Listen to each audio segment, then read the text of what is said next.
പന്മന ചിറ്റൂർ കറുങ്ങയിൽ ക്ഷേത്രത്തിൽ ആനയൂട്ട് നടത്തി. 11 ആനകളാണ് ആനയൂട്ടിൽ പങ്കെടുത്തത്. ചിറ്റൂർ നിർമ്മലാനപ്രേമി സംഘമാണ് കറുങ്ങയിൽ ആറുമുഖ സുബ്രഹ്മണ്യ ക്ഷേത്രത്തിൽ ആനയൂട്ടും ഘോഷയാത്രയും നടത്തിയത്. ആനപ്രേമികളിൽ ആവേശം നിറച്ച് ചിറ്റൂർ കറുങ്ങയിൽ ആനയൂട്ട്. പന്മനയിലെ വിവിധ ക്ഷേത്രങ്ങളിൽ നിന്ന് എഴുന്നള്ളിച്ചെത്തിയ 8 ആനകൾക്ക് ഫലവർഗ്ഗങ്ങളും കാർഷിക വിഭവങ്ങളും ഉൾപ്പെടെ നൽകിയാണ് ആനപ്രേമികൾ വരവേറ്റത്. ഗജവീരൻ പനേനാർകാവ് കാളിദാസനെയാണ് ആദ്യം ഊട്ടിയത്. ചിറ്റൂർ നിർമ്മൽ ആനപ്രേമി സംഘമാണ് കറുങ്ങയിൽ ആറുമുഖ സുബ്രഹ്മണ്യ ക്ഷേത്രത്തിൽ ആനയൂട്ടും ഘോഷയാത്രയും സംഘടിപ്പിച്ചത്. വെറ്റുമുക്ക് ശ്രീകൃഷ്ണ ക്ഷേത്രത്തിൽ നിന്ന് നടന്ന ഗജേന്ദ്ര വിളംബര ഘോഷയാത്ര മന്ത്രി Shibu baby John flag off ചെയ്തു. മിന്നാന്തോട്ടൽ ക്ഷേത്രം, അഞ്ചുമനക്കൽ ക്ഷേത്രം, ചെപ്പളഴികത്ത് ക്ഷേത്രം എന്നിവിടങ്ങളിൽ നിന്ന് വാദ്യമേളങ്ങളുടെ അകമ്പടിയോടെ ഘോഷയാത്രയായി ഗജവീരന്മാരെ ക്ഷേത്രത്തിലേക്ക് ആനയിച്ചു.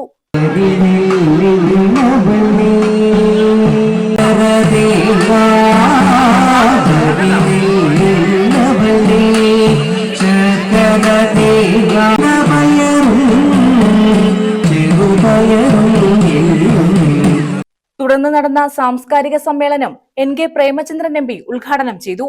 ആറുമുഖ ശ്രീ സുബ്രഹ്മണ്യ സ്വാമി ക്ഷേത്രത്തെ സംബന്ധിച്ചിടത്തോളം ഈ ക്ഷേത്രത്തിലെ ഉത്സവത്തോടനുബന്ധിച്ച് നടക്കുന്ന കറുങ്ങയിൽ പൂരവും ആനകളുടെ സാന്നിധ്യം കൊണ്ടും അതിന്റെ സവിശേഷത കൊണ്ടും സാംസ്കാരികമായി ഏറ്റവും സമ്പന്നമായ ഒരു പ്രദേശമായി ഈ കറുങ്ങയിൽ ക്ഷേത്രവും ക്ഷേത്ര പരിസരവും മാറി തീർന്നിട്ടുണ്ട് എന്നുള്ളതൊരു വസ്തുതയാണ്. ആനകളോടുള്ള സ്നേഹവും ആനകളോടുള്ള പ്രതിബുദ്ധിയും വളർന്നു വരുന്ന പുതിയ തലമുറയിലടക്കം വലിയ ആഭിമുഖ്യവും ആവേശവും ഉണ്ടായിക്കൊണ്ടിരിക്കുന്ന ഒരു കാലഘട്ടം കൂടിയാണ്. അത്തരമൊരു കാലഘട്ടത്തിൽ അതിന് വേദിയൊരുക്കുക എന്ന ഏറ്റവും പ്രധാനപ്പെട്ട ഒരു ദൗത്യമാണ് ഗജോത്സവം എന്ന പേരിൽ ആനയൂട്ട് മഹോത്സവം ഇന്ന് ഈ ക്ഷേത്രസന്നിധിയിൽ നടക്കുന്നത്.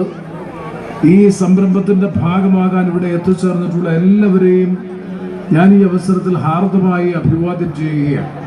SNDP യൂണിയൻ സെക്രട്ടറി കാരയിൽ അനീഷ് അധ്യക്ഷത വഹിച്ചു.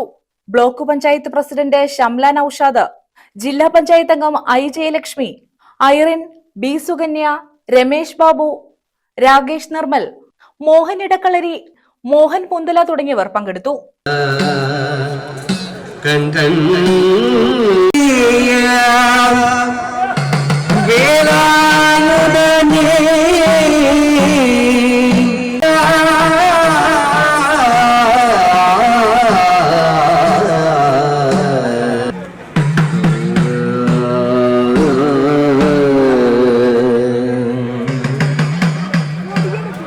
News bureau, Chavara.